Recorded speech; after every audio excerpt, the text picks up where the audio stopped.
ಅತ್ಗೆ ನೀವೇನ್ ಮಾಡ್ತಿದ್ದೀರಿ ಅಂತ ಚೆನ್ನಾಗಿ ಗೊತ್ತು ತಾನೆ. ಇವ್ರನ್ನ ಕತ್ಲೆ ಕೋಣೆಯಿಂದ ಇಲ್ಲಿ ಕರ್ಕೊಂಡ್ ಬಂದ್ರೆ?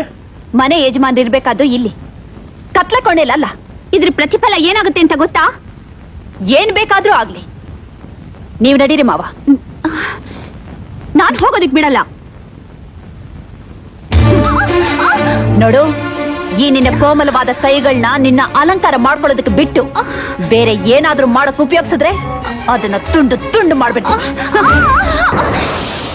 ಸರಸ್ವತಿ, ನೀನು ಸೊಸೆಯಾಗಿ ಎಲ್ಲಿರ್ಬೇಕು ಅಲ್ಲಿರ್ದೆ ಎಲ್ಲೇ ಮೀರ್ತಾ ಇದೀಯಾ. ಒಳ್ಳೇದಲ್ಲ. ನೀವು ಈ ಮನೆಗೆ ಸೊಸೆಯಾಗೆ ಬಂದಿದ್ದು. ನಿಮ್ಮ ಎಲ್ಲೆ ಮೀರಿ ಈ ಮನೆ ಯಜಮಾನನ್ಗೆ ಹುಚ್ಚಾನ ಪಟ್ಟ ಕಟ್ಟಿ ಕತ್ಲೆ ಕೋಣೆಲ್ ತಳ್ಳಿ ಈ ಮನೆ ಅಧಿಕಾರ ಚಲಾಯಿಸ್ತಿದ್ದೀರಾ. ಸಾಕಲ್ಲಿಗೆ ನಿಲ್ಸು. ನಿನ್ನ ನಾಲಿಗೆನ ಮುಂದುವರಿಸಬೇಡ. ಯಾಕೆ? ಸತ್ಯ ಕಹಿಯಾಗಿದ್ಯಾ? ಒಂದು ವಿಷಯ ನೀವು ಮರಿತಾ ಇದ್ದೀರಾ.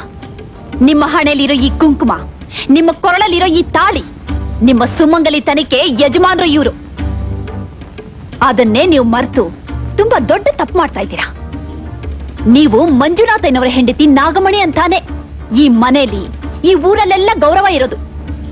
ಇವರೇ ಇಲ್ಲ ಅಂದ್ರೆ ನಿಮ್ಮ ಬಾಳು ನಾಯಿಗಿಂತ ಕೀಳು. ಏನಂದೆ ನಮ್ಮಮ್ಮ? ನೀನು ಇನ್ನ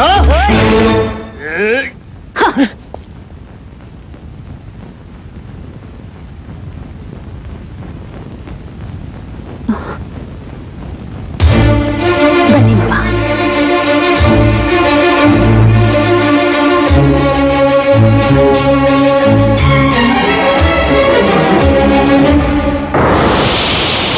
ನಾಗಮಣಿ, ಇಷ್ಟು ವರ್ಷ ನಾಗರಾವಿನ ತರ ಹೆಡೆ ಎತ್ಕೊಂಡಿನ ತಲೆನ ಮುದ್ರಕೊಳ ಹಾಗೆ ಮಾಡ್ಬಿಟ್ಲಲ್ಲಮ್ಮ.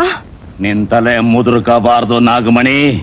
ನಾಗರಾವಿನ ತರ ಬಸ್ ಅಂತ ಹೆಡೆ ಎತ್ತಬೇಕು. ನೀನು ತಪ್ಪು ತಿಳ್ಕೊಂಡಿದೀಯ ಅಣ್ಣ.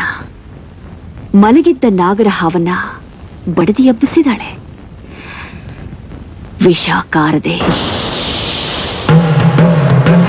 ಈ ಹಾವು ಮಲಗಲ್ಲ.